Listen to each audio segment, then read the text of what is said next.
Olá, galera, sejam todos muito bem-vindos. A gente está começando aqui mais um podcast do Cria.edu, onde a ideia é a gente falar um pouquinho mais aí sobre os desafios e oportunidades em tecnologia e marketing para quem educa, né? É um podcast que a gente está aí divulgando em paralelo à Criação CC, que é a empresa aí por trás do podcast, onde a gente tenta justamente estar debatendo no dia a dia aqui como que são esses desafios e ao mesmo tempo oportunidades, né? Hoje eu estou aqui com uma convidada super especial, que é a Carol, coordenadora de marketing da PUC-RS. Então, Carol, muito bem-vinda, muito obrigado pela disponibilidade. Obrigada, Rodrigo. Fica super à vontade para falar um pouquinho da tua trajetória, te apresentar, como é que você chegou na PUC, como você saiu como estudante e voltou para a PUC como profissional. Fala um pouquinho mais da tua trajetória. Perfeito. Prazer, obrigada pelo convite, né? Bem bacana trazer um pouquinho desse universo do marketing dentro da educação. Eu, enfim, venho aí numa trajetória de 20 anos, sempre dentro da área de marketing, e como tu pode imaginar, em 20 anos, né? Passou aí por muita coisa, muita transformação. O que era marketing lá atrás, quando eu me formei, não é mais hoje, é bem diferente. E passei aí, então, por instituições desde saúde, financeiras, e depois entrando nesse mundo da educação aí há mais ou menos 4, 5 anos. Dentro desse período aí, eu me envolvi desde ações de marketing bem focado em relacionamento, então com estratégias de CRM mais robustas e mais focadas nisso, branding, mas entrando muito assim, principalmente depois de entrar nesse meio de tech, né, e educação e edtech, muito nesse viés de conversão, então de marketing voltado à performance mesmo. Então, um pouquinho aí dessa trajetória, só para te conhecer também. Legal. Boa. Depois a gente vai inserindo aí as empresas que tu passou também, né, Unicred, enfim, outras áreas. Deixa eu já te fazer uma provocação aqui, que é o seguinte. Hoje que tu está aí atuando mais fortemente numa instituição de ensino, em alguns outros papos que a gente teve aqui, a gente falou uma percepção que às vezes a gente tem que, sabe aquela mudança revolucionária que teve uma fintech, por exemplo, um banco, né? Pensa como é que a gente era atendido com um banco há 10 anos atrás e como que é hoje, né? Uhum. A gente sente uma evolução muito rápida e veio com o Nubank, enfim, veio trazendo outras, meio que forçou o mercado a evoluir muito rápido. E hoje a gente, atuando com instituições de ensino, às vezes a gente vê que muitas delas ainda estão meio paradinhas, assim, estão atendendo, né, uma lógica muito de 10 anos atrás ainda, 5 anos, enfim, pré-pandemia ainda, né, que teve uma disrupção muito grande no mercado educacional. E hoje a gente está justamente, inclusive o podcast é para a gente debater isso, assim, vamos acelerar essa entrega de marketing, né, essa experiência do aluno e tudo mais. Então, fala um pouquinho como que essa mudança até do mercado, assim, saindo ali para uma fintech, uma empresa que trabalha com, né, uma Unicred, enfim, outros mercados, e como que tu vir aqui para a educação, até uma instituição, entre aspas, mais tradicional, né, que tem ali o campus, enfim, né, que talvez tenha tido aí os seus desafios durante a pandemia, né, e pós-pandemia agora também. Fala um pouquinho como é que é essa diferença para ti no teu dia a dia, e tu aí com 20 anos de experiência é muito bom, né, de fato tu pegaste aí muitos movimentos, eu brinco às vezes que a gente estudou Orkut, né? Como se posicionar no Orkut. Eu já sou tenho um pouquinho de história também. Então, assim, fiz faculdade e aprendi sobre Orkut. Aí morreu o Orkut, veio o Facebook, já morreu o Facebook, enfim. Me fala um pouquinho dessa tua Tu ainda tá melhor do que eu, porque quando eu fiz o curso de Publicidade e Propaganda, onde eu sou, né, graduada, eu ainda não tinha nenhuma disciplina de marketing digital, redes sociais. Não existia isso estava... Não existia não, né? Que eu não sou tão velha assim. Tá. Mas estava começando. Então, isso não estava nas pautas da universidade ainda. Então, só para a gente ter uma ideia, assim, do quanto que teve essa transformação gigante. E quando a gente olha para fintechs, para instituições financeiras, para o mercado que, digamos assim, já está mais... Eu não diria nem acostumado, mas que deu muita origem a esses movimentos de inovação, né? E obviamente, o marketing acompanhando isso. Realmente, a gente vê ali que teve uma aceleração muito grande, né? Então, mudanças muito rápidas, como tu falou, se a gente olha para a instituição financeira, desde uma mudança muito brusca entre o ir numa agência e passar a fazer tudo via mobile, enfim, então teve uma transformação e as instituições, elas se adaptaram muito rápido a isso. Quando a gente olha para ensino, tem muito hoje a gente olha muito para esse histórico e quando a gente olha até para uma sala de aula, vou pegar até de colégio, tá? De ensino fundamental e ensino médio, mas também dentro das universidades, o modelo de sala de aula é o mesmo. Né? Tem aquela mesinha lá do professor, a mesa dos estudantes, então é uma mudança muito mais lenta nesse sentido de adaptação. Então, a gente vê essa curva, né, não tendo uma evolução tão rápida quanto a evolução da tecnologia em si e o quanto que as instituições que oferecem esse serviço como core acabam tendo que acompanhar e se transformar. Mas quando a gente olha para a formação do profissional que vai estar lá numa empresa de tecnologia, numa fintech ou, né, enfim, até mesmo na parte da saúde, quem forma esses profissionais é a universidade, né? É o colégio, é a universidade. E dentro desse contexto, a gente vê que muitos movimentos começaram a tomar mais força. E para algumas instituições, de forma mais forçada a partir da pandemia. Perfeito. Então, a gente vê, assim, que a pandemia, ela trouxe, né, apesar de já ter feito aqui alguns anos, né, mas ela trouxe uma aceleração muito forçada nesse sentido de muitas instituições não estavam preparadas para isso, e o ensino é um grande reflexo. A gente acompanhou ali aulas online, memes que surgiram a partir de aulas online, onde os professores, profissionais, as estruturas como um todo não estavam preparadas, né? E quando a gente traz isso para um aspecto aí já de ensino superior, a gente já tinha algumas iniciativas, né, e algumas instituições, que é o caso da PUC mesmo, olhando para essa tendência de ensino online. Então, quando a gente olha esse exemplo, né, de ensino online, a PUC, por exemplo, nos programas de pós-graduação, é pioneira, né, no PUC Online, por exemplo. Então, quando surgiu a pandemia, esse modelo ele já tinha sido lançado, ele já estava se consolidando. Então, foi, né, uma visão de inovação, né, para a época, que acabou garantindo ali uma qualidade de ensino já relacionada a esse movimento e esse cenário de mercado. E aí, conectado a isso, a gente vê, sim, né, que teve, se a gente olhar hoje, a curva ali, né, o crescimento do ensino EAD no Brasil, hoje, né, e há algum tempo já superou o ensino presencial. No Rio Grande do Sul, aqui no Rio Grande do Sul, essa curva é ainda maior, é uma relação 60-40, então a gente teve essa alavancagem ainda maior. E o que acontece? Os grandes desafios agora é justamente, né, e aí entrando já aqui na nossa pauta, de marketing especificamente.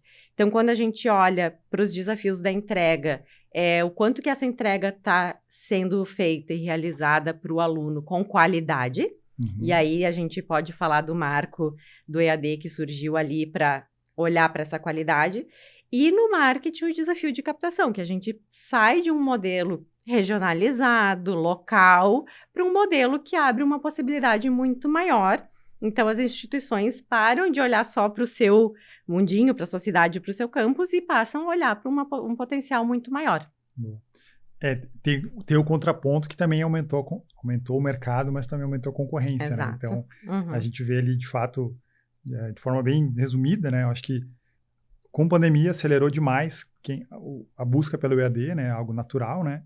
E, de fato, a gente vê hoje quem já tinha já estava andando nesse mundo, teve muita vantagem competitiva, né? A própria PUC aí online é um case até hoje, assim, de bom resultado, né? Estava pronto, né? Estava prontinha, exatamente. Teve uma demanda que explodiu e você já tinha. Então, a gente fala que é totalmente diferente, né? Tu pensar numa jornada EAD, enfim, até esses dias a gente entrevistou um profissional que era da Mais Educação, tu tens uma experiência por lá também, que foi muito interessante também ver, né, assim, o quanto que a própria Mais Educação entendeu uma necessidade de mercado, de criar formatos diferentes para justamente acelerar esse posicionamento digital das universidades, né. E aí agora, de fato, assim, é quase com o efeito rebote, assim, que, né, tá voltando em tese, talvez ano que vem, né, a gente estava falando ali sobre a mudança do marco, né, e como que isso vai impactar, né. Então, a gente hoje está 52, 48, né, essa divisão a nível nacional, né, dependendo do dado ali de EAD e presencial, né.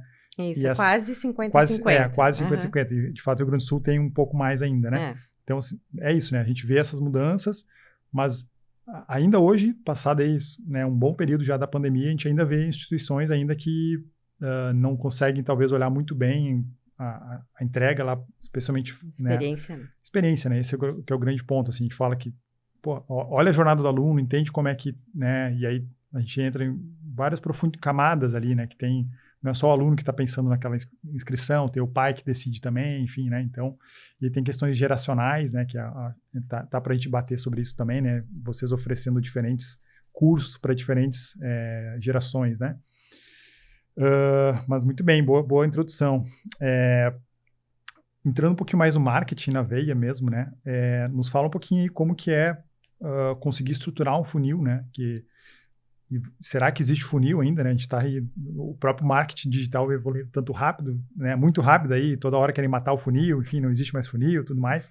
Na prática, assim, as pessoas nunca foi um funil linear, né? Ela sempre teve um comportamento mais fluido, mas cada vez mais ele está mais fluido, né? Agora com o IA impactando nessa tomada de decisão também, enfim. E me fala um pouquinho mais como é o dia a dia de vocês lá, né? Especialmente vocês tendo diferentes públicos, né? Então, pessoal de vestibular, transferência, uma pós, uma EAD, como que é essa composição hoje? Como é que vocês enxergam a própria jornada, né? Falando dele, dentro desse funil de vocês de marketing hoje? Acho que o principal ponto aqui é a gente não olhar, e eu acho que nós, como profissionais de marketing, primeiro ponto, como tu falou, não olhar para a jornada como algo linear. Uhum. Então, por mais que a gente desenhe uma jornada, e sim, né, eu bato muito nessa tecla, a gente precisa mapear a jornada. É bem importante a gente olhar para touch points, para como é que é a jornada ideal, enfim. Então, isso é bem importante para nós, mas ao mesmo tempo a gente precisa ter muita ciência de que ela não é linear. Então, talvez um dos grandes desafios hoje seja justamente, né, essa forma múltipla de entrada e de caminhos que esse lead faz até chegar numa conversão, numa matrícula. E quando a gente fala de públicos múltiplos, a gente também multiplica essas jornadas. Uhum. Então, acho que um grande desafio e a forma como a gente atua lá é trabalhar por squads. Então, a gente tem squads específicas para tipos de produto. Então, para graduação, para pós-graduação, para certificações e idiomas e para a parte online, que também é um outro universo. Então, cada uma delas tem, sim, perfis de públicos distintos. E para cada um deles, então, essas squads olham de uma forma mais profunda. Então, a forma que eu vendo graduação, a forma que a gente entrega a proposta de valor da graduação, ela é diferente da pós, né? Então, os interesses, o que o lead busca ao olhar para uma graduação é bem diferente do que ele busca olhar para um curso de pós-graduação, independente do seu formato. Então, hoje a gente é organizado em squads de trabalho, e nesse sentido, CRM, mídia paga, performance e até mesmo marca trabalham, né, dentro dessa squad, olhando para essa jornada de formas distintas, obviamente por estar dentro de um único time, a gente tem as trocas e que isso deve sempre acontecer, mas a jornada ela é separada, né, a visão e toda a estratégia e planejamento ela é separada por produtos dentro de squads. Legal. Isso é mais de agora, assim, ou como foi essa evolução? Assim, só há pouco tempo lá na PUC, né? Pouquíssimo tempo. Já vem numa construção nesse sentido. Isso, inclusive, é um ponto, né, que também acho que tem muito essa questão do quanto que, até um pouco da tua introdução, né, do quanto que uma instituição mais tradicional atua, né, ou como que atua em relação a toda essa questão de inovação, jornada, enfim, versus fintechs e instituições que tradicionalmente já estão olhando ali mais para performance, mas acho que aqui tem um ponto bem importante que é justamente até casando com esse ponto do pioneirismo que a gente falou, que a PUC é uma instituição que já está mais ligada em tendências há um bom tempo. Então, esse formato, ele já existe, agora a gente está consolidando mais em termos de equipe mesmo, né, de não ter divisões, de ter pessoas exclusivas a cada um dos produtos, mas ele já vem sendo trabalhado assim há alguns anos. Não, boa. A gente fica feliz aí quando os times de marketing bebem da fonte lá de metodologias ágeis e tal, que vem. De fato é isso, é ver o que funciona, né, eu já trabalhei com equipes que tinham squads e tudo mais em outros projetos e é isso, às vezes não é definitivamente não é aquilo que aquele time iria funcionar da melhor forma, né? Mas, e é uma adaptação também da metodologia, né? A gente claro, tem que entender tanto em relação ao produto público e a própria organização da instituição, se aquele modelo se aplica 100% ou não. Então, a gente vai também trazendo adaptações, mas hoje a gente já, né, atualmente a gente já trabalha nesse modelo de uma forma bem quonsolidada. Boa. Aprofunda um pouquinho mais, já que a gente está falando de funil, enfim, essa questão de estratégia, né? Justamente o que a gente comentou, né? Questão geracional, né? Isso, para mim, sem dúvida, é um grande baque, assim. Até essa semana, agora, a gente estava num novo projeto, assim, que ele envolve gamificar o processo de ensino, né? Hoje a gente é muito bom em olhar em jornada até a captação do aluno. Dali em diante, em tese, a gente não se envolve muito. A gente, né, nós criação, né? A gente dá suporte, sustentação para a tecnologia, mas a gente está muito olhando para essa primeira fase, né? E foi legal ver um projeto onde uma empresa terceira desenvolveu toda uma interface onde o conteúdo programático é enviado para quase que uma IA, assim, ela devolve gamificando aquilo, deixando em tese mais interativo para o aluno, mais atrativo, né? E a gente está começando a rodar isso para dizer, pô, legal, vamos ver se essa galera jovem vai engajar um pouco mais e vai se sentir mais representada e acostumada, né? Porque tem esse desafio a nível educacional em como deixar, de fato, atrativo para a galera nova, né? E também tem quem já tem um pouquinho mais de experiência, já se graduou, já está fazendo uma pós, tudo mais. Você tem também squads diferentes, ou como que é...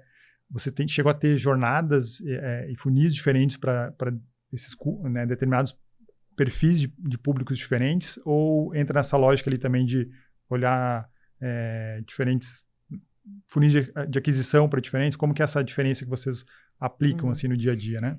Não, hoje as squads elas são separadas por produto, que automaticamente já estão um pouco mais relacionadas a perfil geracional. Então, quando a gente olha para graduação e pós-graduação, já tem ali uma separação básica, né, de características de faixas etárias. Então, hoje já tem dessa forma, mas a gente não tem squads por perfil de público, que a gente tem dentro de todo o planejamento de cada um dos produtos, é justamente os planos aí de marketing, olhando para as personas, cada um dos públicos que são envolvidos naquele produto e os seus influenciadores, né? Então, quando a gente fala influenciador, não é o influenciador lá da estratégia de marketing de influência, sim, dentro dos papéis de influência mesmo daquela decisão. Então, sim, hoje quando eu olho para o produto de graduação, por exemplo, a gente está olhando para o jovem que está concluindo ali o ensino médio, ou que está ainda cursando o ensino médio, está ali na faixa dos 17, 18 anos, 16 também,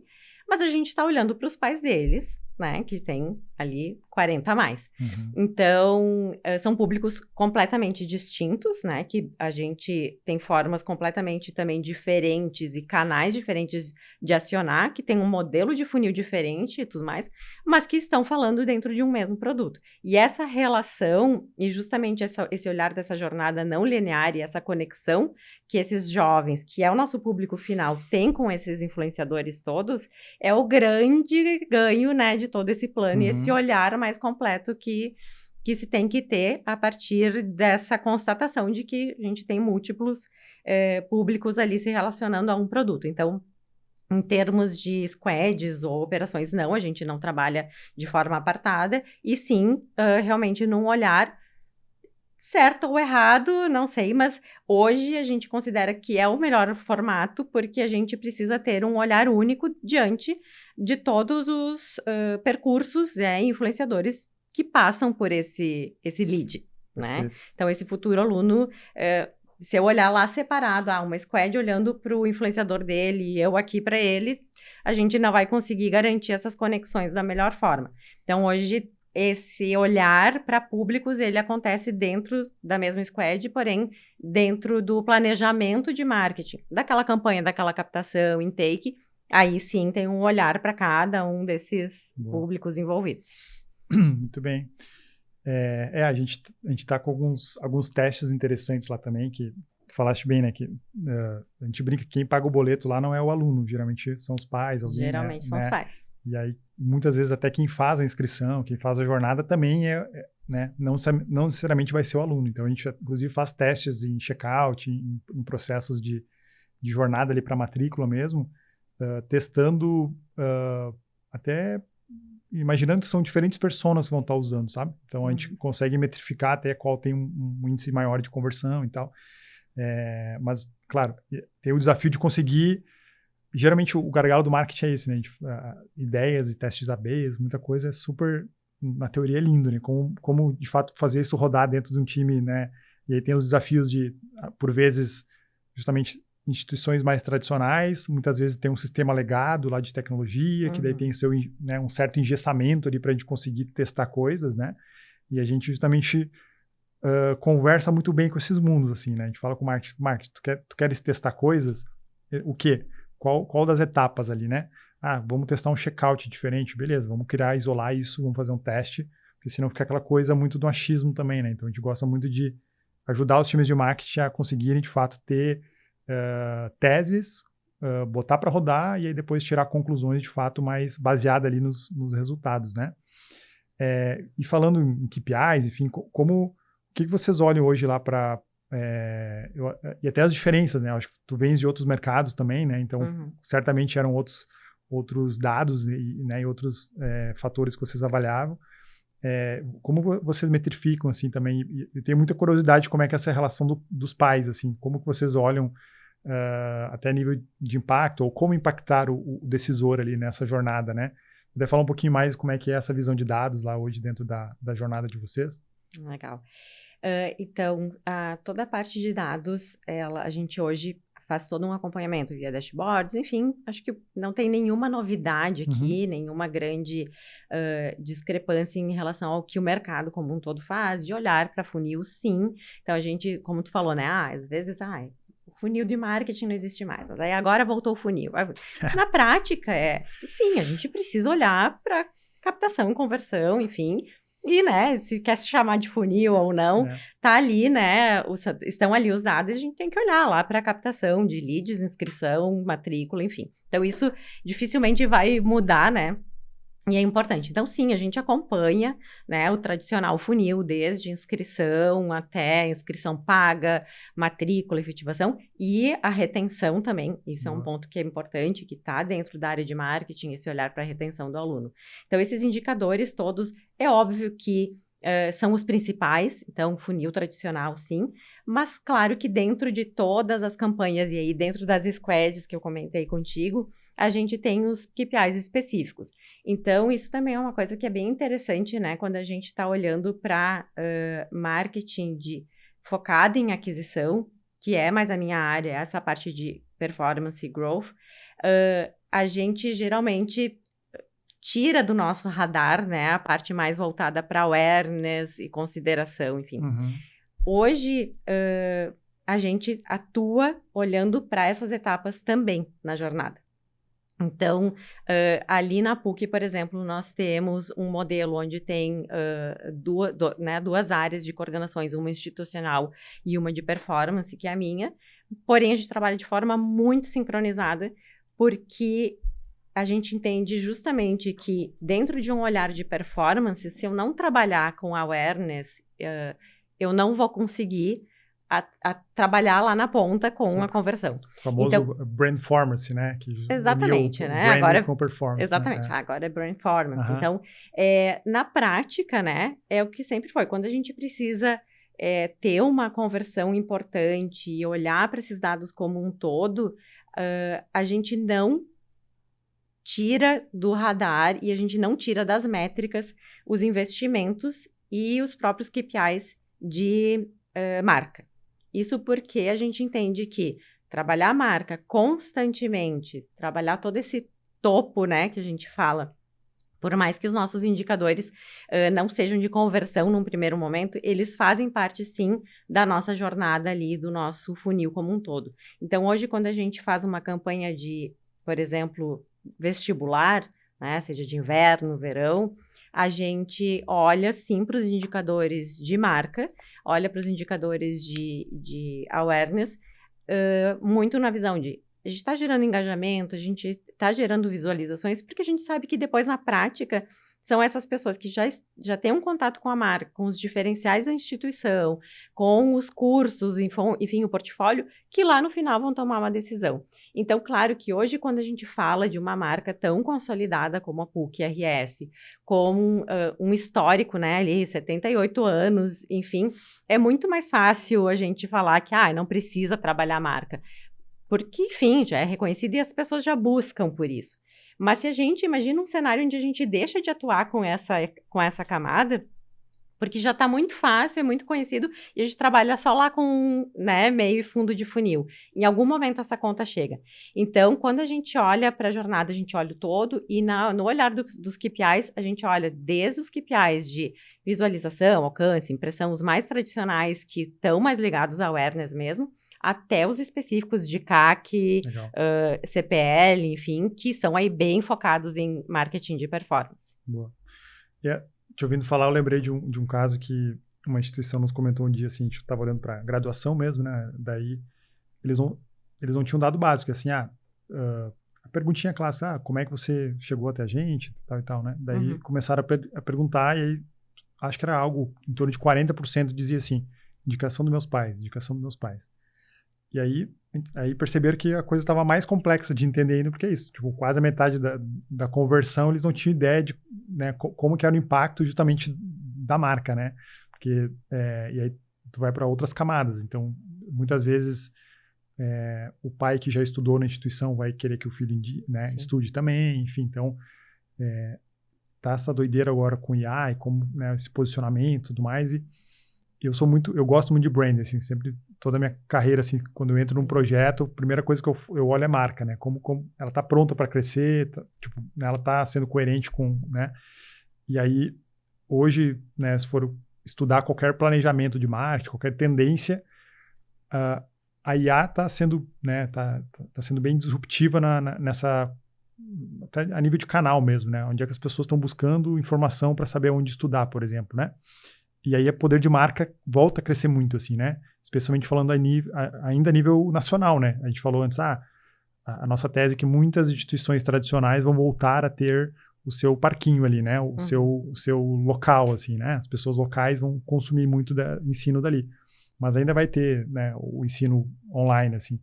E aí tu pensa como se posicionar bem nessa nova jornada, que vai ter uma IA ali interferindo muitas vezes até 100% na decisão do aluno, né? Pensa alguém que não está entrando ali. Eu mesmo, semana, por exemplo, eu queria fazer um curso sobre IA, quero me aprofundar mais ainda. E eu travei assim, pô, é tanta coisa, tanta oferta, onde é que eu vou, sabe? Daí eu pensei, vou para uma instituição tradicional, eu pensei, puta, mas será que a tradicional tá voando para me ensinar a nível de que eu já entendo de IA, eu quero ir um nível mais a fundo, né? Então eu travei assim. Aí eu fui para IA perguntar, IA, qual o melhor curso de IA do Brasil?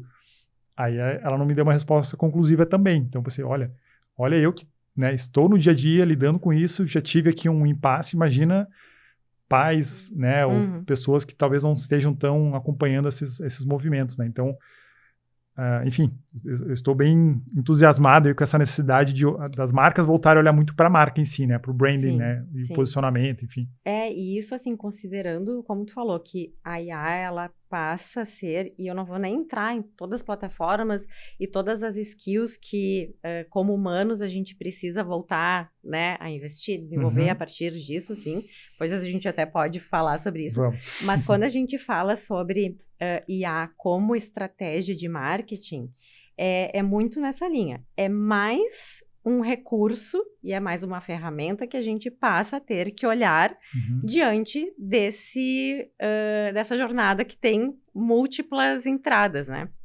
Então, eu sempre falo assim, se eu pudesse ter uma jornada linear, né, onde o lead entra dessa forma, não é assim. Ela nunca foi, né? Nunca foi, exatamente, nunca foi, e com a evolução, né, da tecnologia, passou a ser muito mais ampla. Então, a IA, as buscas, né, por IA, elas passam a ter um protagonismo, elas vêm crescendo, assim, absurdamente, né? E quando a gente olha, inclusive, dentro das estratégias de EO, enfim, a gente vê a importância e o quanto que as pessoas estão, sim, né, como tu falou, buscando ali a solução, né? Então, seja já os pais ou o aluno, e às vezes, não necessariamente para saber se existe ou se aquela instituição tem um curso ou qual o melhor, mas para comparar. Né? Então, assim, qual a melhor instituição para a área de medicina? Qual o melhor curso de engenharia, né, no Rio Grande do Sul? E aqui entra mais uma estratégia que a gente precisa, né, abraçar como marketing, né, como profissionais da área, de entender que nossa marca precisa estar ali. Então, de novo, a gente está falando de marca de conteúdo, não estamos falando lá de performance do dia a dia, mas que se eu não tiver essa camada aqui, lá na performance, de novo, uma hora a conta chega. Então, essa parte é super importante. E aí entra a importância dos rankings, a importância, né, de estar com esses conteúdos, de ter um site que esteja com informações muito atualizadas, de garantir que, né, o time esteja sempre muito conectado, que essas informações elas estejam no formato certo para serem consumidas pela IA, para apresentar a resposta lá para o usuário. Então, de novo, né, esse olhar para a jornada de entender, e muito do público, né, de entender o influenciador, que tipo de dúvidas, que perguntas são as mais comuns, né, e dúvidas são comuns de eles terem nesses períodos. O lead, que tipo de informação ele quer além da informação do curso dos pais. E aí, conhecendo, conversando, né? E aí entra uma outra pauta que é extremamente importante. Na minha carreira sempre foi muito importante. Eu acho que é um diferencial grande, assim, que eu tive ao longo das instituições por onde eu passei, que é de conversar com as pessoas. É conversar com o cliente. Que é o básico, né? Que a gente esquece de fazer Mas às vezes. É o básico que poucas super. pessoas fazem, sabe? E é isso mesmo, assim, entender. Quando a gente fala de desenhar a jornada, não é assim, dentro do escritório, vai lá, faz, né? É de conversar com as pessoas. E como tu falou, os testes, é isso, assim, é testar. Se fala muito em testar rápido, mas testar fora do ambiente do escritório ali, e testar com quem de fato vai estar ali na ponta. Então, quando a gente fala dessas perguntas do conteúdo, enfim, o que vai alimentar toda essa nova tecnologia, é muito isso, assim, ainda continua sendo esse contato, né?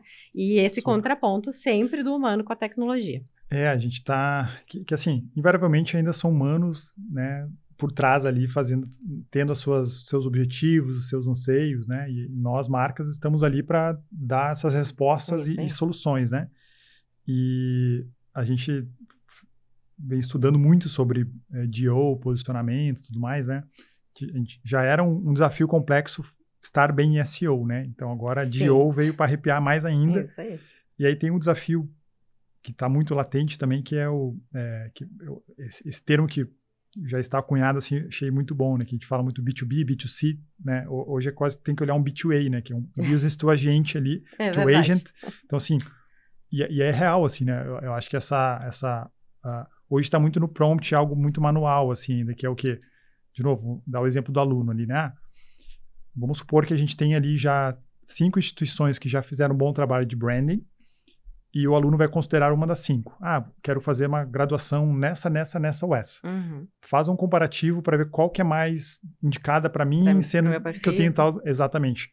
E aí que vem o desafio, que é o quê? O aluno vai possivelmente entrar em cada um dos sites, ele lá navegar, ver condição de pagamento, lá. Isso é o agente que vai fazer. Então, esse que é o desafio dessa... A gente não é nem nova, né? Já é a área atual, assim, já acontecendo. Já está acontecendo. Então, é os sites... De novo, tinha rapaziada penando ainda para SEO. Aí já vem de EO e agora já é um e-commerce agente, que a gente está chamando, né? Que é realmente um agente que vai navegar no teu site, e aí o teu site tem que estar literalmente preparado, né? Exatamente. Então, talvez evolua esse ponto de chegar um momento em que o teu site nem vai mais ser pensado para o usuário final e só para os agentes. Então, e seja um repositório de informações estratégicas para o consumo em agentes de IA. Eu brinco que até foi aqui nos podcasts que eu trouxe o termo que eu falei, que hoje o acesso ele praticamente é uma cobra morta, assim, que é o quê? A pessoa que já decidiu te contratar, ela vai entrar para realmente converter, entende? Ela não, né? Então, assim... Não mais para pesquisar tanto quanto era antes. Então, a gente vê que está tendo essa mudança no comportamento, né? A decisão, ela não está mais literalmente somente no teu site, né? Ela é muito mais ampla e, especialmente pro usuário que usa IA para ser grande parte ali na tomada de decisão, é fundamental tu ter essa visão E aí tem a outra parte que também muita gente peca ainda, que é estar minimamente bem estruturado para converter de fato. Pensa o seguinte, investir um caminhão de dinheiro em branding, caminhão de dinheiro em performance lá para te ser considerado ali no momento. E aí quando a pessoa falou, legal, é esse cara aqui que eu vou contratar. Aí entra no site e tem uma jornada, site lento, enfim, não tem CTAs claros, né? Então, assim, é por isso que a gente está muito querendo debater mais sobre essa jornada educacional, porque de fato está muito complexo, assim, né? O marketing sempre foi emocionante, mas assim, nós marqueteiros, cada semana que passa é um tapete sendo puxado, assim, que a gente acha que é isso e já vem outra, né? Mas de fato, eu acho que tu falaste algo para mim é fundamental, que é, apesar de todas as mudanças tecnológicas, é botar o usuário ali e conversar, dizer, como é que está sendo a tua jornada, sabe? Ter essa conversa real ali com o nosso cliente para nós ainda é fundamental, assim, né? Perfeito. E no serviço de ensino, né, a gente tem, como tu falou, conectando aí com o que tu trouxe novamente dos pais, a gente tem esse desafio de conversar com várias pessoas e vender o serviço não só para o usuário final, mas para vários, né? Então, quando a gente fala numa estratégia de serviço, claro, comparando com varejo, completamente diferente, né? Mas quando a gente fala até de serviços, voltando ali para a origem, né, de fintechs e tudo mais, além de todos esses papéis, esse olhar de estratégias e canais para cada um dos perfis, né? Então, hoje, como tu falou, uma pesquisa aí, talvez o aluno já esteja pesquisando na IA, os pais talvez também, mas ainda consumam mais, né, o site. Então, a gente vai migrar muito rápido esses modelos e aí não dá para ter nada engessado, né? Então, a gente precisa ser muito ágil. Mas quando a gente olha para serviços nesse sentido, né, onde a gente tem um tempo de decisão muito mais longo, né, do que um serviço financeiro, né, e uma compra que, assim, eu não vou dizer nunca que nunca existe, mas que praticamente nunca vai existir por impulso, tu tem aí uma responsabilidade muito maior ainda diante desse contexto todo de fluxos de informações, né? Porque as pessoas, elas começam a pesquisar muito tempo antes. Claro. E começam a pensar nesse processo antes. Então, quando a gente fala em utilizar estratégias de marketing para venda por impulso, vendas por oportunidade, no ensino, isso é praticamente impossível, né? Então, é aquela coisa assim, olha, aqui uma promoção, que legal. Quer fazer uma pós-graduação? Se eu não estou pensando em fazer uma pós-graduação, se aquele não é meu momento de vida, eu não vou fazer simplesmente porque eu vi uma oportunidade, né? Assim como uma graduação, assim como uma certificação. Então, a não ser que sejam, né, cursos muito curtos ali, enfim, essa forma de comprar, né, e de consumir esse serviço não existe. Então, ela tem um processo, uma jornada de decisão de compra que é muito maior do que praticamente qualquer outro serviço, né? Então, o marketing dentro de instituições de ensino, ele tem esse desafio ainda maior de, além de olhar para todos esses fluxos, jornada, canais, enfim, entender como é que atua durante um processo de decisão muito maior e como é que a gente está presente durante esse processo, né? Então, esse processo pode iniciar no começo ali do ensino médio e levar 3 anos ali, né, para uma decisão de onde eu vou fazer, ou depois que a pessoa decidiu, né, o que cursar, onde eu vou cursar, enfim. E para cursos de pós-graduação, MBA, especializações, também, da mesma forma, é um pouco menos complexo, eu diria, né? Mas que também tem um período ali decisório bem mais longo. Boa. Sem dúvida, a graduação é ainda o mais desafiador, assim, né? Que, de fato, tem esse outro elemento decisor ali que, de fato, impacta muito nessa jornada, né? E falando, né, sobre até, aprofundando um pouquinho essa jornada, assim, como que vocês estruturam hoje, por exemplo, justamente nessa jornada longa, né? Vocês hoje, enfim, apesar desse susto e todo esse movimento de IA, a gente ainda faz o feijão com arroz, né? Você deve rodar ads. Como que é hoje? Vocês trabalham com landing pages dentro do site ou é fora? Com CRM? Tá em transição? Porque isso é muito normal também, né? Hoje a gente trabalha assim, mas a gente já está testando assim e já quer fazer assado, né? Como que é essa composição até de ferramentas hoje? Você consegue já ter tudo bem estruturado, tudo fluido, assim? ou ainda está naquela coisa de correr atrás para conseguir... A gente falou de dado antes, né? E para mim hoje, assim, o maior ativo de dado é tu conseguir ter dados coerentes, né? Que esse também é um desafio. Então, Sim. Né, consistentes, de fato, né, entendendo ali a jornada e tudo mais, né? Como que é a nível de tecnologia um pouquinho assim hoje, e esse pack aí de ferramentas, como é que vocês estão configurados hoje lá?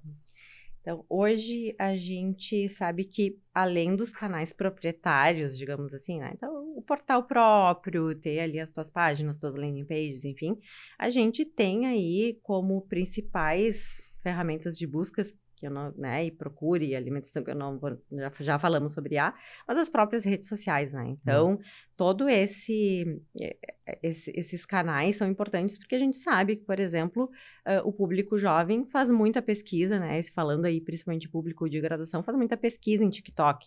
Uhum. Então, ali é um canal que a gente não costuma, né, como profissionais de marketing, entender como um canal proprietário, mas ele é um canal que faz parte dessa jornada. Então, a gente procura olhar também para esses canais como canais, sim, que podem trazer, trazem, né, essa visão não só de marca, mas de prospecção também.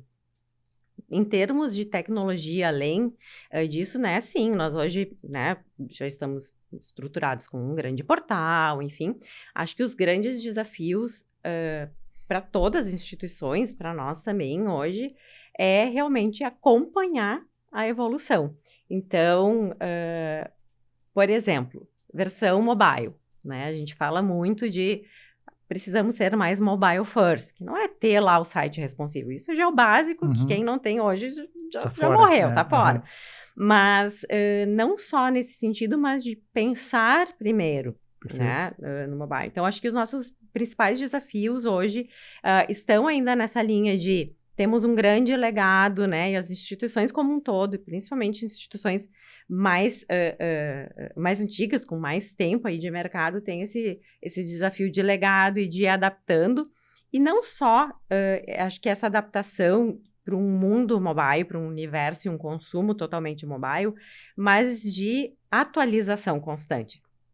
Então, acho que esse é o principal desafio, assim, o quanto que mexer algo, né, páginas de cursos, enfim, pode ser ágil a ponto de acompanhar o que o mercado está pedindo, né? Tanto o mercado usuário quanto as novas tecnologias.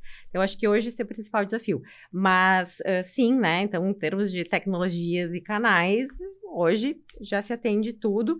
Acho que o mais desafiador realmente é entender quanto que a gente consegue, acho que nosso desafio como um todo está bem nessa linha, de acompanhar as mudanças, e mudanças não só tecnológicas, mas geracionais. Boa. Do nível de conteúdo que as pessoas querem, do nível de texto que tem que estar lá informado. Então, se a gente pegar 10 anos atrás, a gente tinha ali portais e páginas com uma quantidade de texto absurda. Hoje, se eu não tiver vídeo, se eu não tiver shorts ali na página de produto, talvez eu não consiga manter ali, ter uma retenção quanto precisaria. Então, acho que esse acompanhamento, né, de tendências e adaptar os canais a esses conteúdos que toda hora também muda por conta do hábito de consumo é um dos principais desafios. Boa.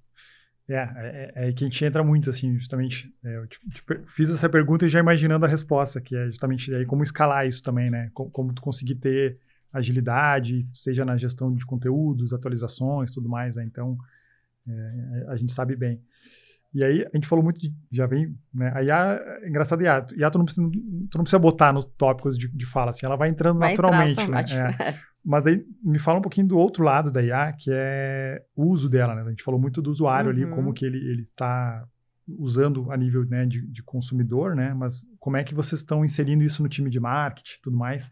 Já estão conseguindo usar, até nível de governança, assim, né? Se é mais a TI que puxa, cada time tem uma liberdade, não tem uma consolidação clara disso ainda, que é bem normal também, a galera, nós mesmos, na empresa lá, faz um mês que a gente consolidou, ó, galera, a partir de hoje vamos todos usar o mesmo, né, a mesma ferramenta de IA, que em tese é melhor por momento, daqui a 6 meses possivelmente a gente já vai ver uma outra mais eficiente, né? Mas porque a gente estava notando muito dispersão até de energia e foco, né? Então a gente criou até boas práticas, fez quase que um treinamento, e então a gente vem, a cada 15 dias a gente faz uma reunião, cada time traz o seu uso no dia a dia de IA, como está ganhando agilidade, né, para fazer muito mais com né, menos tempo, em tese. E ao mesmo tempo, sempre tem o desafio, né, a gente lida muito com criatividade e design, né, que é como tu não terceirizar 100%, né, a nossa tese sempre foi essa, né, que é a gente usa IA para agilizar processos, mas nunca substituir 100% humano, né. E de novo, ainda mais falando de quando né, algo criativo, assim, né. Como que é para vocês lá? Porque, só um parênteses também, né? Às vezes eu me assusto, assim, eu começo a ver anúncio feito visivelmente com IA, assim, que eu falo, cara, como é que alguém aprovou esse trem aí?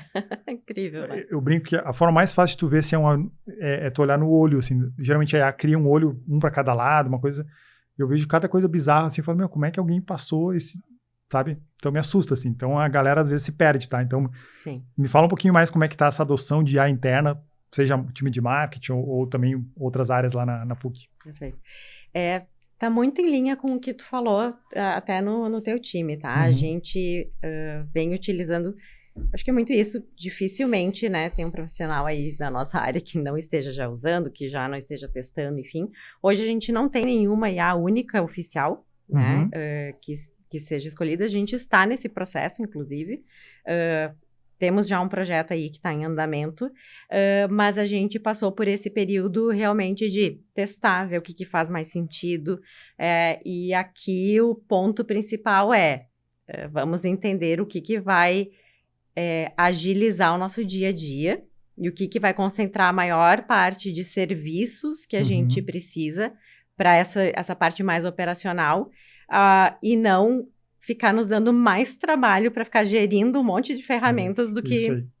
Né? Então, assim, tem que vir para ajudar e agilizar. Eu acho que esse é o grande aspecto do que a gente busca ali, é o que consegue, qual ferramenta, e o que a gente está olhando, né, aquele ferramental que vai nos ajudar no dia a dia, na operação, para, né, justamente deixar a massa cinzenta para aquilo que é mais estratégico, para aquilo que precisa ter o olhar, aquela conexão com o usuário lá na ponta, aquele conhecimento, aquela vivência, aquele teste, para a gente poder estar mais debruçado sobre isso. Então, está muito em linha com o que tu comentou, né, de olhamos ali, passamos por um processo de análise e agora estamos direcionando para a Mônica. Isso não vai impossibilitar de a gente seguir olhando para outros recursos, enfim, porque eu acho que vai ter muito pano para manga ainda aí de recursos. Um exemplo importante, né, dessas aplicações é que, sim, usamos para questões operacionais, revisão, enfim, né, desdobramento, enfim, mas, por exemplo, banco de imagem, né, ou geração de imagem, não usamos IA. Isso é uma diretriz que a gente entendeu ser muito importante de marca, que é trazer protagonismo para os alunos, para as pessoas reais. Legal. Então, nós não vamos utilizar, pelo menos, né, a curto, médio prazo aí, no futuro, longo prazo, a gente não sabe como é que é, mas é uma diretriz importante institucional de que a gente não utilize, né, imagens em IA para representar as experiências da marca, os alunos e para as próprias campanhas de captação. Então, mesmo que sejam campanhas lá para fundo de funil, a gente não usa para geração de imagens. Isso é uma questão que está alinhada ao DNA da marca, né, e a toda a importância que se dá para esse ponto humano, conectando com o que eu falei lá no início, né, de olhar para realmente os desafios que a gente tem da educação e entender que a pessoa que a gente está formando hoje é a pessoa que vai estar lá definindo o futuro e a aplicação da IA, né, na humanidade. Então, muito nesse olhar de manter humano tudo aquilo que deve ser. Então, esse é um exemplo, mas a aplicação, o uso, obviamente, né, o uso segue aí para a operação, para o dia a dia, para revisões, para essa parte mais tarefeira, digamos, já está bem no sangue já. Boa.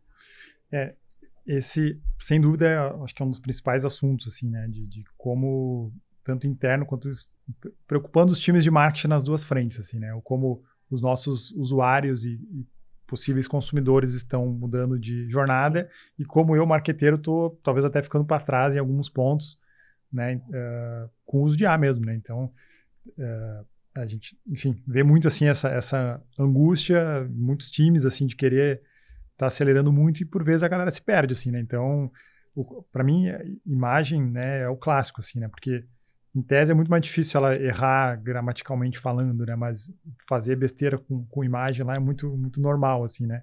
E não é pequeno assim, eu juro que eu tenho um banco lá que eu fico tirando print assim, que eu sou fã de dar meus, né, eu totalmente assim, se tem os cookies lá para ver minha navegação, quero que apareça ads que fazem sentido para mim, né? Claro. E nisso vem cada absurdo lá que eu falo, nossa, isso aqui eu vou tirar um print para guardar para um dia eu... Não, exatamente. E assim, ainda a gente tá, claro, já evoluiu muito, e quando a gente fala evoluiu, parece que a gente tá falando de anos, né? São meses. Muito rápido, né? É muito rápido. Então, se a gente olha as primeiras imagens ali que foram liberadas para usuários, né, finais ali de geração de imagem, para hoje já é uma diferença absurda. Né, da qualidade. Mas ainda assim, e eu acho que isso em pouco tempo já não vai mais existir, ainda assim hoje a gente consegue bater o olho, principalmente quem é profissional da área, saber, isso é uma imagem gerada via AI, isso não é. Principalmente de foto, né? Então, ou uma substituição de foto, né? Então, hoje a gente consegue ainda. Eu acho que a curto prazo isso já não vai mais ser possível, essa identificação. Porque é uma evolução, como a gente falou, é muito rápida, né? Mas ainda assim, acho que entra esse ponto de o que se quer manter, e aí vai de cada estratégia de cada marca. Às vezes, uma empresa de tecnologia, uma empresa que trabalha justamente com esse serviço, obviamente vai querer trabalhar 100% nesse formato, né? Para marcas que olham para outros aspectos mais humanos e o quanto que isso é relevante dentro do contexto de mercado, de manter esse lado sem uso de IA também faça mais sentido. Então, vai ter que ir adequando mesmo. Boa. Então, deixa eu pegar um gancho que tu falaste aí, algo bem, bem importante que eu estava querendo conversar, que é justamente isso, assim, como adotar essas novas, né, ferramentas e oportunidades, podemos dizer assim. Ao mesmo tempo vem uma cobrança por performance e resultado, que é normal de cada mercado, né? Que todo mundo está precisando aí, bater meta, lá. E ao mesmo tempo tem o outro lado lá, que é a marca, a instituição que tem as suas diretrizes, as suas convicções, né? Que isso é algo importante que, por vezes, a gente acaba até vendo no mercado muito acelerado nas mudanças, é que muitas convicções de marcas, às vezes, a galera acaba abrindo mão por necessidade, muitas vezes, né? Não preciso bater meta, vou botar uma promoção aqui onde eu nunca botei, entendeu? Como que é essa relação lá até de estratégia de marca versus performance lá no final, enfim, que tu usou um exemplo maravilhoso, tá? Então, acho que já tá o indício da resposta, assim, né? Que, usar aluno de verdade ali como né, garotos propaganda ali já é um bom sinal de que eu acho que não é nem uma questão financeira, é realmente institucional, não. Isso para nós faz sentido seguir nessa linha, né? Nos fala um pouquinho mais como que é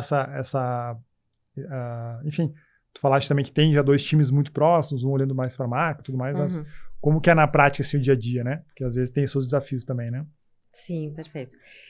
Essa unidade entre estratégia de marca e estratégia de performance, ela é muito forte, né? Então, a gente entende isso como um valor essencial e o que fez, inclusive, a instituição chegar onde chegou, hoje da forma como chegou e continuando sendo protagonista e inclusive superando aí vários desafios com a entrada do EAD, enfim, pandemia e tudo mais, permanecendo ainda, né, como uma instituição líder, enfim. Então, a gente entende que inclusive esse é um dos nossos grandes diferenciais, falando em marketing, né?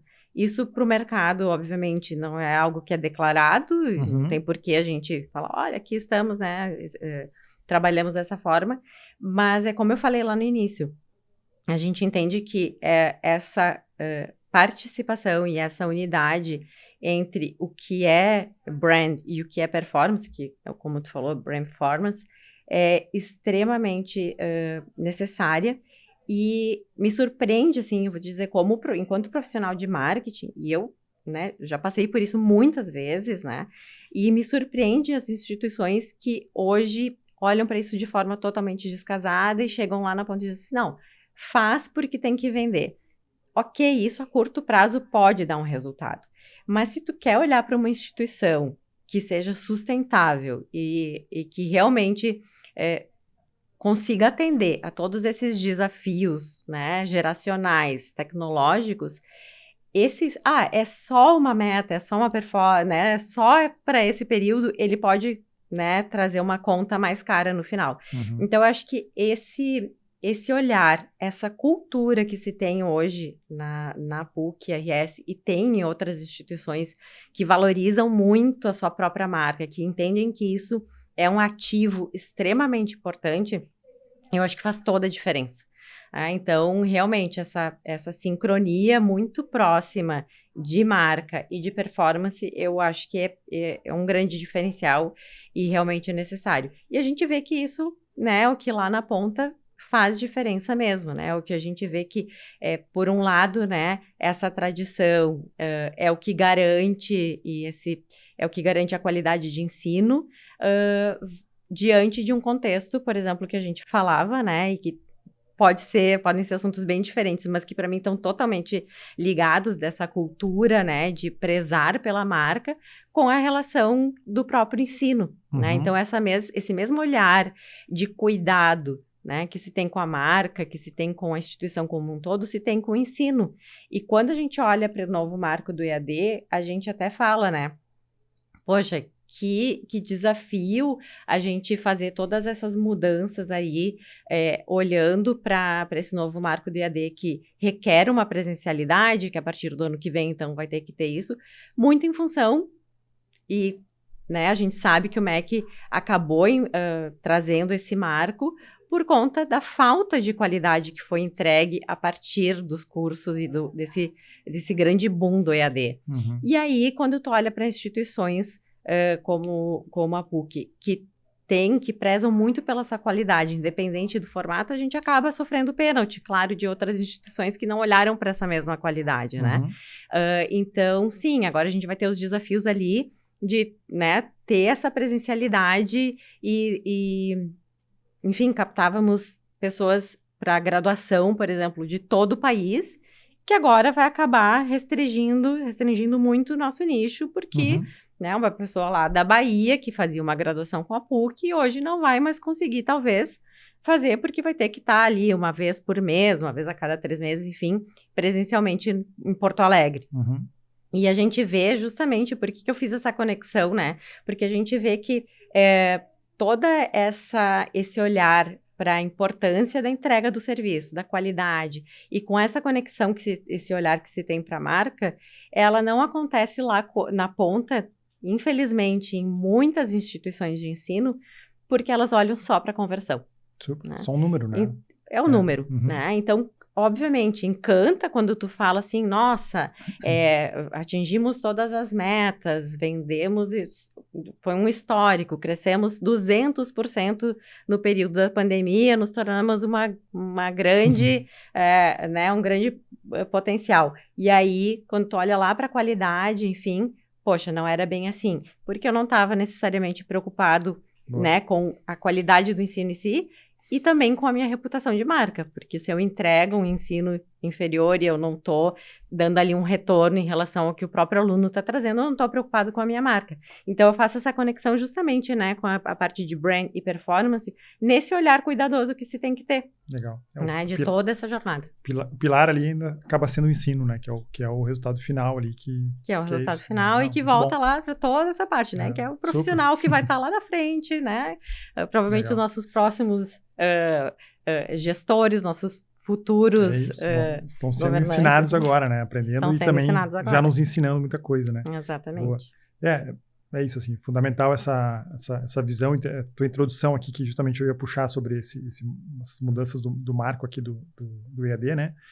Que é justamente assim, de forma também resumida, né? Só para aprofundar a introdução, é que a gente nota que foi uma mudança muito drástica, né? E aí quando é algo muito acelerado, de fato tem os descompassos, né? Então, assim, alguma coisa, né? Alguém vai sair penalizado ali, né? Então, esse desequilíbrio que rolou. Então, para mim, foi uma disputa e vem sendo muito forte em relação a preço, porque né, é difícil tu ver a diferença e tal. Então, de novo, o aluno da Bahia lá, ele vai... Não sei se ele vai conhecer, né? Quanto que a histórico de marca vai entrar nessa decisão, se, né? Daí passa por um cenário também econômico, justamente na pandemia, de mais decisão ainda, tudo mais. Então, teve muito essa questão financeira como sendo primordial, né? E aí, de fato, a gente vê que instituições mais tradicionais, que tem toda uma máquina mais grande para girar, ela não tem como competir necessariamente com quem nasceu 100% digital nativo, e aí competir com uma eficiência, né, a nível tanto de jornada / captação de aluno, quanto jornada / ensino, né, 100% digital. E aí, justamente, né, o que a gente vê é que o próprio MEC está falando assim, opa, virou bagunça aqui, perdeu demais, vamos... Segura, porque isso. não está sendo assim, né? Tem o grande ativo e, né, isso aqui é o ponto interessante, que a gente democratizou um pouco mais o ensino, né? Então, acho que isso é... Não, que bom sem dúvidas. Né? Que bom se a gente conseguisse dar a mesma oferta com uma qualidade que a gente sempre teve, né? Esse que é o desafio, né? Mas fala um pouquinho mais, tu que está mais por dentro que eu aí, sobre o que vem de mudança, né? E o que vai mudar, e aí até me fala o que tu imagina que vai ter talvez de mudança nas próprias áreas de marketing das universidades, justamente talvez com esse grande movimento, mas somado com IA também. Me fala um pouquinho o que tu vê aí nessa, quase que uma aposta aí de mudanças para os próximos anos, né? Sem dúvida, assim, o EAD, ele é extremamente importante no contexto de ensino brasileiro, assim. Sem dúvidas, abriu portas para pessoas que talvez nunca conseguissem fazer uma graduação, até mesmo uma pós-graduação, enfim, então, mas falando especificamente, né, da graduação, que é onde o marco impacta agora, né, sem dúvida nenhuma, assim, foi extremamente importante, eu acho que foi um passo histórico, né, dentro da educação, e garantiu justamente isso, né, poxa, tu tem pessoas aí que jamais conseguiriam seguir os estudos após o ensino médio, que passaram a ter esse acesso e que souberam aproveitar muito bem isso, né? A gente tem, como inclusive no ensino presencial, a gente tem as pessoas que aproveitam muito bem, sempre tem. Só ganhou mais escala, talvez, né? Ele ganhou mais escala, exatamente. E acho que o grande problema aqui que a gente fala, e aí por isso que veio essa resolução, é justamente a qualidade do ensino. Então, a gente vê ali as avaliações, né, nunca foram tão ruins em relação ao desempenho dos alunos. Então, as provas ali que são realizadas para entender, né, e fazer a verificação do conceito do curso, né, tem tido notas realmente historicamente ruins. Isso é muito prejudicial justamente por essa reputação, porque, de novo, instituições que têm notas excelentes acabam sofrendo a mesma penalização, entre aspas, dessas instituições que têm notas ruins. Num mundo ideal seria, olha, não atingiu um conceito mínimo ali, tu não pode mais operar esse curso, a tua instituição não pode mais operar esse curso até conseguir provar que reviu o seu currículo, que, enfim, colocou as melhorias necessárias. A gente sabe que, na prática, isso tem, né, vários vieses, enfim, não teria... É complexo, exatamente, a gente não está aqui para avaliar, né, a metodologia do MEC nem nada, mas a gente sabe que tem esse aspecto aí que acaba passando uma régua, né, geral como um todo. Então, acho que os grandes desafios agora que a gente vai ter, eles não passam só pelo formato, né, de essa reformulação e, por exemplo, lá na PUC a gente está fazendo um projeto gigante para entender desde como é que a gente dá todo o suporte para os alunos que já estão matriculados e que precisam ter todo esse acompanhamento agora, enfim, e muito, né, um plano de retenção também, porque Perfeito. A gente sabe que vai começar a entrar pedido de cancelamento, né? Então, sim, tem planos bem robustos para essas duas frentes, mas no olhar de marketing e desafio, é como tu falou, assim, a gente deixa de, né, claro, pós-graduação segue tendo essa aposta mais nacional, mas dentro da graduação a gente deixa de mirar para Brasil e volta a mirar para uma regionalização. Então, acho que esse é o nosso grande desafio em termos de potencial de mercado mesmo, né? Mas eu acho que isso, ao mesmo tempo, também volta a abrir o olhar para, ok, mas dentro aqui da nossa região, será que a gente já explora tudo que a gente poderia explorar? Ou será que quando a gente abriu, né, a gente já estava com um potencial tão grande que a gente deixou de olhar talvez um pouco mais aqui para esse potencial e o quanto que também a partir desse marco, as instituições que não estão preparadas para atender fisicamente e tudo mais, vão acabar deixando de trazer algumas operações e com isso a gente também abraçar um potencial. Então, acho que o desafio aqui de marketing e ao mesmo tempo oportunidade é olhar para esses dois lados, assim, se perde de um lado de poder entregar essa educação de qualidade, né? Uma qualidade da melhor instituição privada, melhor universidade privada do Brasil para mais pessoas, mas ao mesmo tempo também entendendo aí que tem daqui a pouco um potencial de alunos que vão ter que migrar de outras instituições por essa necessidade de presencialidade daí na própria região. Mas eu diria que o desafio maior, Rodrigo, ele está no aspecto geracional e o fluxo aí que a gente vem tendo, né, da mudança da nossa balança ali de faixas etárias. Eu acho que o maior desafio que vem pela frente ali, ele não está nem relacionado ao modelo EAD, né, até porque, como a gente falou, conseguimos equilibrar bem aí, depois de todo esse boom, a questão da presencialidade e tudo mais. Acho que o maior desafio realmente está no envelhecimento da população, né? E aí o quanto que a gente não só olha para não podemos mais captar Brasil inteiro e PUC, mas todas as outras instituições, então, de ter um aspecto mais regionalizado, mas muito mais do que isso é o quanto que o nosso universo que a gente está, né, acostumado de público, né, jovem que vai ingressar na universidade está diminuindo drasticamente. Então, assim, Brasil, a gente deve chegar em 2040 aí já com o público 60 a mais maior, né, que o público jovem. Vai inverter a pirâmide ali, né? Exatamente, a famosa inversão da pirâmide. E no Rio Grande do Sul, hoje já é uma realidade isso. Sim. Né? Então, quando a gente fala aqui da nossa região, enfim, a gente já está olhando para esse desafio. Então, se eu tenho menos jovens, né, no mundo como um todo, e aqui na nossa região isso já é uma realidade, como é que eu trabalho com esse potencial de mercado que diminui consideravelmente em relação ao que tinha antes? Então, assim, são menos ingressantes, é um público que vai diminuindo e que a tendência é que essa redução, né, aumente. E aqui entra esse olhar de mercado de entender as oportunidades que a gente não pode se limitar, e é isso para todas as instituições de ensino, ao core, né, e que sim, ele segue sendo core, é sempre core, mas que a gente não pode se limitar e a gente tem que começar a olhar de forma mais estratégica para lifelong learning. Né? Então, se eu tenho uma população que vai envelhecer mais, que vai crescer numa proporção maior do que o jovem, eu tenho que acompanhar tanto a minha estratégia de marketing, mas de produto, a esse cenário. Então, eu diria que hoje o maior desafio é esse. Boa. E até umas variáveis de comportamento mesmo, né? A famosa segunda graduação, que era algo tão exclusivo até poucas gerações, hoje em dia é super normal. Alguém, né, já se formou, às vezes fez uma pós e aí, vou estudar aqui uma área complementar à minha, que vai me abrir horizontes, né? Então, é super interessante, assim, a gente tem essa mescla, assim, de que a gente passou um período ali de famoso profissional com mais profundidade, né? O especialista, daí veio o generalista, e agora... Enfim, eu acho que vem entrando tá bem interessante, assim, essa mudança, né?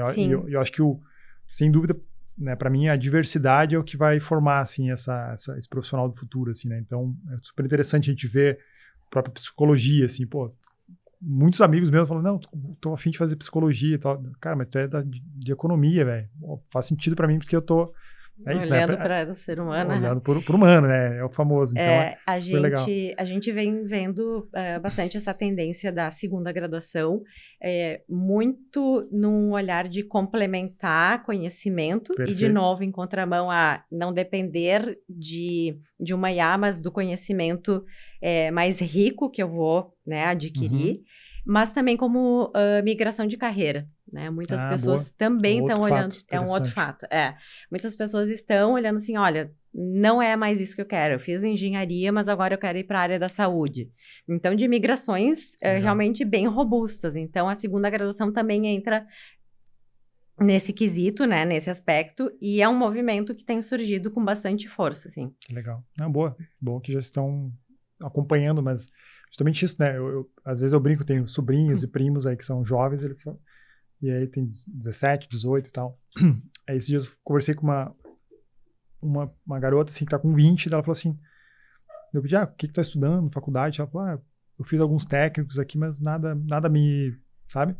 Eu falei, mas por quê? Ela falou, que eu não, confesso que eu não sei exatamente o que eu quero pra minha vida hoje, sabe? Então, de fato, é um desafio ali com 18 anos de decidir, né? De novo, geracional, né? Tipo, até nossos pais, a nossa geração também era muito natural, assim, não, tu vai estudar isso pra ser isso a vida toda, né? Sim, então, era um ciclo tá muito mais certinho, fluido, né? E aí é isso, essa fluidez tá muito mais natural, assim, né? Pra nós era sempre uma coisa quase que disruptiva ou fora da curva, né? Quem queria e buscava uma vida mais fluida e cada vez mais essa tá natural, assim, né? As pessoas vão buscar isso em várias frentes e também no consumo educacional, assim, né? Então, super legal. Carol, indo já para os finalmente, tá super bom aqui, a gente teria altos papos ainda, quando vai ter que marcar um outro papo aí só para aprofundar alguns temas, mas fala um pouquinho mais, assim, sobre qual o conselho, que eu sei que é difícil, né, mas se tu estivesse começando hoje uma carreira de marketing na área de educação, assim, o que tu poderia falar, talvez, para a Carol do passado ou para as futuras Caróis aí que estão vindo para o mercado, dado aí todos os desafios que a gente falou aqui hoje, né?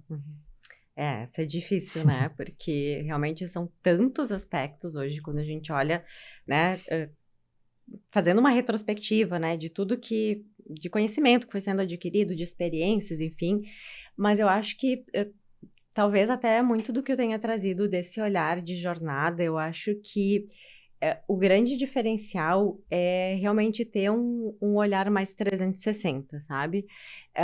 Esses dias até tinha uma colaboradora conversando comigo, pedindo algumas orientações de carreira, assim, e ela estava na dúvida, né? Se ela ia para uma linha mais especialista ou generalista. E o que eu comentei com ela foi, num aspecto onde a gente vai ter, né, a especialidade sendo atribuída ou até executada em forma de excelência por uma IA, talvez hoje o que o mercado precise é cada vez mais de profissionais generalistas. E generalistas não é naquele conceito antigo de sabe de tudo um pouco e não sabe de nada. Não, é realmente de poder ter um olhar do universo mais completo. Então, quando a gente olha para uma formação, né, uma segunda formação, uma formação mais robusta, tu deu o exemplo da psicologia, é para justamente conseguir olhar, né, assim, o mercado e os cenários de uma forma mais completa, mais ampla, e poder ter os olhares, né, sobre as especialidades, então, conhecendo um pouquinho de tudo para poder gerar o prompt, né, que a gente fala tanto hoje, mas de poder justamente ter esse olhar mais completo para as tecnologias que depois provavelmente venham a atender coisas que hoje os especialistas fazem, né, de forma mais plena. Então, acho que é muito nesse sentido, assim.